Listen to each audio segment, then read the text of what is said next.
জীৱনৰ যিকোনো মুহূৰ্তত যদি কিবা গুৰুত্বপূৰ্ণ সিদ্ধান্ত ল'বলগীয়া হয় তেনেহলে সদায় নিজৰ হৃদয়ৰ কথা শুনক। হৃদয় যদিও লেফটত থাকে কিন্তু সিদ্ধান্তবোৰ সদায় ৰাইট হয়।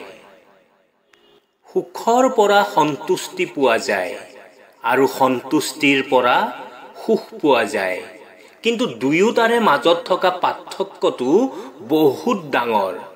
সুখে কিছু সময়ৰ বাবে সন্তুষ্টি দিয়ে আৰু সন্তুষ্টিয়ে চিৰদিনৰ বাবে সুখ দিয়ে। কুঁৱলীৰ পৰা আমি আমাৰ জীৱনত এটা ডাঙৰ শিক্ষা পাওঁ। জীৱনত যেতিয়া ৰাস্তা দেখি পোৱা নাযায় তেতিয়া বহু দূৰলৈ চাই একো লাভ নাই। এখোজ এখোজকৈ আগুৱাই যাওক, ৰাস্তা নিজেই খোল খাব। সময় সকলোৱে পায় জীৱনটোক সলনি কৰিবলৈ, কিন্তু জীৱন পুনৰ পোৱা নাযায় সময়ক সলনি কৰিবলৈ। সেয়ে সময়ৰ সদ্ব্যৱহাৰ কৰক। সত্যৰ ইচ্ছা থাকে যে সকলোৱে সত্যটো জানক, আৰু মিছাৰ সদায়ে ভয় থাকে যে কোনোৱেই নাজানক। ভাল ব্যৱহাৰৰ কোনো আৰ্থিক মূল্য নাই সঁচা, কিন্তু ভাল ব্যৱহাৰে লাখ লাখ হৃদয় কিনি ল'ব পাৰে। মানুহক কেৱল দুটা মহান আধ্যাত্মিক বস্তুৰ প্ৰয়োজন। প্ৰথম, আনৰ ভুলবোৰক পাহৰি যোৱা। দ্বিতীয়, নিজৰ মাজত ভাল গুণবোৰ আনি লোৱা। বিকল্প বহুত পাবা জীৱনত, কিন্তু সংকল্প এটাই যথেষ্ট, লক্ষ্য পাবলৈ। আনৰ বেয়া দেখাবিলাক, বেয়া বিচাৰি ফুৰা মানুহবিলাক মাখিৰ দৰে, যিয়ে সুন্দৰ ফল দেখিলেও কেৱল লেতেৰাতহে বহে, আৰু ভাল মানুহবিলাক মৌ-মাখিৰ দৰে, যিয়ে যিমানে লেতেৰা নহওক কিয় সেইখিনি পাৰ হৈ সদায় ফুলত পৰি ৰস গোটায় আৰু আনৰ উপকাৰ কৰে। এতিয়া আপুনি ভাবক, আপুনি লেতেৰাত পৰা মাখিটো হ'ব নে ফুলত পৰা মৌ-মাখি হ'ব? যদি কোনোবাই আপোনাৰ দুখ গুণ খুচৰি ফুৰে তেন্তে তেওঁক কওক, তুমি কেৱল আনৰ দুখ গুণ গন্তি কৰি ফুৰিছা, কেতিয়াবা নিজৰখিনি জুকিয়াই চাবা, বেহুজ হৈ যাবা। বহুতো ছোৱালীয়ে বিয়া হোৱাৰ আগতে এটা ভাল পৰিয়ালত বিয়া হোৱাটো বিচাৰে, কিন্তু বিয়া হোৱাৰ পিছত সেই পৰিয়ালৰ লগত শহুৰ শাহুৰৰ লগত মিলিব নোৱাৰে, আৰু লাহে লাহে নিজৰ স্বামীকো মাক দেউতাকৰ বুকুৰ মাজৰ পৰা কাঢ়ি আনি বেলেগে থাকিবলৈ লয়। অৰ্থাৎ ভাল পৰিয়াল বিচৰা ছোৱালীজনীয়ে গোটেই পৰিয়ালটোকে ধ্বংস কৰি দিয়ে। সেইসকল ছোৱালীক কৈছো, তোমালোকে এটা কাম কৰিবা, অনাথ আশ্ৰমত ডাঙৰ হোৱা ল'ৰাৰ লগত বিয়া হবা। অন্তত তেতিয়া ঘৰ এখন বা পৰিয়াল এটা থান-বান হোৱাৰ পৰা বাচিব। আমি আমাৰ জীৱনৰ ৰিম'ট কণ্ট্ৰল আনৰ হাতত দি থৈ দিওঁ। যিকোনো এজনে আহি আমাক উদাস কৰি দিয়ে, যিকোনো এজনে আহি খং উঠায়।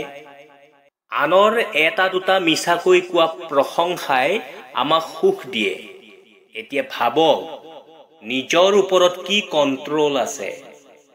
এটা কথা সদায় মনত ৰাখিব, যদি আপোনাৰ মন নাথাকে আপোনাক কোনো একো কৰিব নোৱাৰে।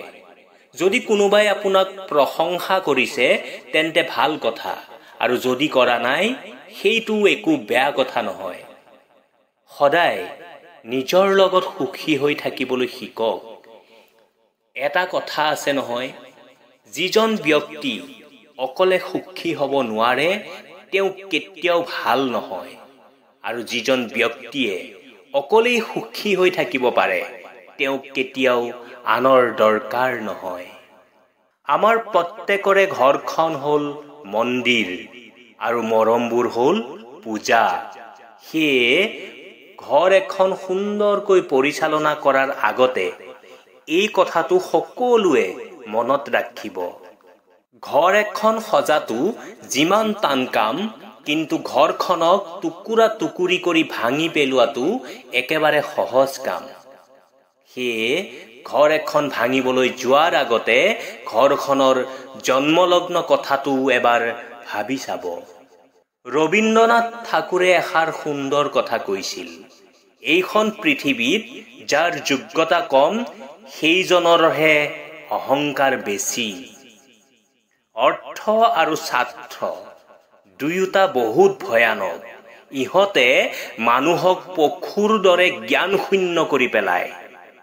ডেল কাৰ্নেগীৰ ছাৰৰ এটা খুব সুন্দৰ কথা, যাৰ কথাতকৈ কামৰ পৰিমাণ বেছি, সাফল্যই সেইজনকহে লগ দিয়ে। কাৰণ যি নদীৰ গভীৰতা বেছি সেই নদীৰ শব্দও কম। পৰিৱৰ্তন নিজৰ কাৰণে হওক, আনৰ কাৰণে নহয়। কাৰোবাৰ শ্মশান যাত্ৰাত গ'লে নাভাবিব যে আপুনি তেওঁক লক্ষ্যস্থানলৈ লৈ গৈছে। তাৰ পৰিৱৰ্তে এইটো ভাবক যে তেওঁ মৃত হৈও আপোনাক লক্ষ্যস্থান দেখুৱাবলৈহে লৈ গৈছে।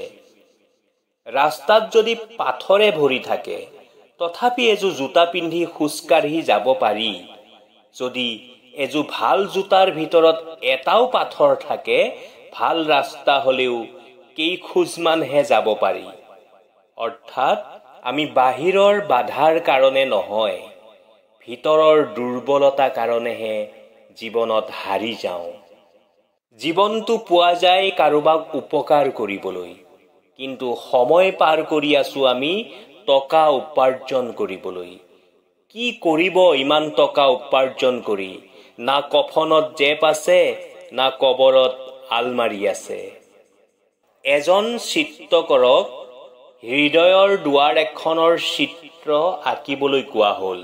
তেখেতে এখন সুন্দৰ হৃদয়ৰ চিত্ৰ বনালে আৰু তাত এখন ধুনীয়া দুৱাৰ বনালে, কিন্তু তাত হেণ্ডেল নাছিল। কোনোবা এজনে সুধিলে, ইয়াত হেণ্ডেল কিয় নলগালে?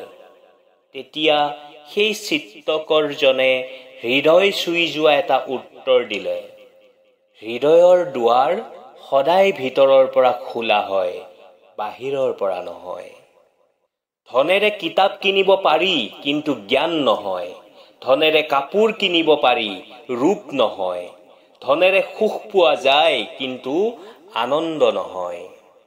ধনেৰে লগৰীয়া পোৱা যায়, কিন্তু প্ৰকৃত বন্ধু পোৱা নাযায়। ধনেৰে ভোজন পোৱা যায়, কিন্তু ভোক নহয়। ধনেৰে ঔষধ পোৱা যায়, কিন্তু স্বাস্থ্য নহয়। ঠিক তেনেদৰে ধনেৰে বিচনা পোৱা যায়, কিন্তু টোপনি নহয়। মায়া অতি কঠিন বস্তু। মানুহে অপমান পাহৰি যায়, অধিক অত্যাচাৰ পাহৰি যায়, আনকি অধিক ভাল পোৱাও পাহৰি যায়।